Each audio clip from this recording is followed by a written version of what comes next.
شیخ Saadi رحمۃ اللہ علیہ گلستان میں فرماتے ہیں کہ ایک سفر کے دوران میں نے ایک جان پہچان والے تاجر کے ہاں رات گزاری۔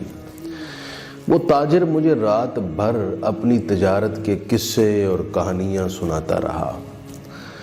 مجھے بتاتا رہا کہ فلاں علاقے میں میری دکان ہے، فلاں ملک میں میں مال ایکسپورٹ کرتا ہوں، فلاں سے مال امپورٹ کرتا ہوں، فلاں میں نے موقع پر یہ کامیابی حاصل کی۔ تو رات بھر وہ میرے دماغ کو ان کہانیوں سے تھکاتا رہا۔ پھر اس نے مجھے کہا کہ اب نہ بس بہت ہو گیا، میں نے ایک سفر اور کرنا ہے اور اس کے بعد میں نے قناعت اختیار کرتے ہوئے دکان پر بیٹھ جانا ہے اور باقی کام صرف دکان پر کرنا ہے۔ شیخ سعدی رحمۃ اللہ علیہ نے فرمایا کہ میں نے اس سے پوچھا کہ اب آپ کا وہ کون سا سفر باقی ہے؟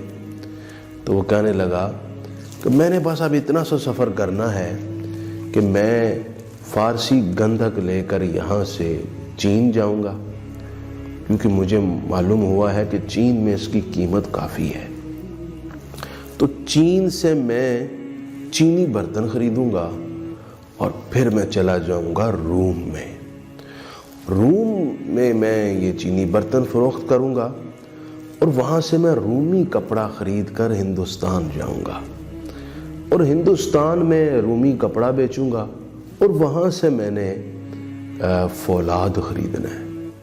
فولاد کی مانگ شام حلب میں بہت ہے، تو میں سیریا جا کر وہاں بیچوں گا اور وہاں سے میں شیشہ خریدوں گا۔ وہاں کا شیشہ بڑا اچھا ہے اور اس کی ڈیمانڈ ہے، اور وہ میں جا کر بیچوں گا یمن میں، اور یمن سے یمنی چادریں لے کر پھر میں واپس آؤں گا۔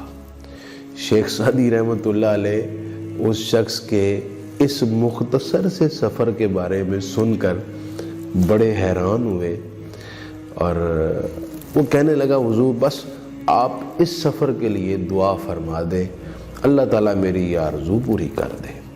اب اس نے پوری دنیا کے گویا سفر کی ایک آرزو قائم کی ہوئی تھی اور منصوبہ بنایا ہوا تھا۔ اللہ والوں کی مختصر سی بات میں بہت گہری نصیحت ہوتی ہے۔ شیخ سعدی رحمۃ اللہ علیہ نے اس شخص کی ذہنی اور قلبی کیفیت کو بھانپ لیا اور آپ نے فرمایا کہ میری ایک بات سنیں۔ ایک صحرا میں ایک سوداگر اونٹ کے ساتھ جا رہا تھا کہ سفر کرتے کرتے اس کے اونٹ کا سامان بھی نیچے گرا ہوا اور اس کا اونٹ اور وہ خود مرا ہوا پایا گیا۔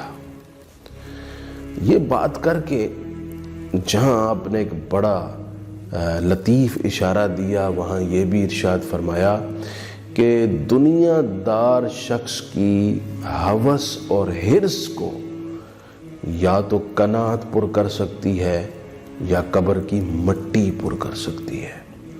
جس کو یہ ہوس لگ جائے، اس ہوس سے جان چھڑانا بڑا مشکل ہوتا ہے۔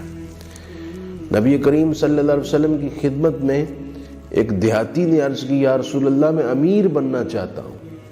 آپ نے فرمایا تو قناعت اختیار کر لے، امیر بن جائے گا۔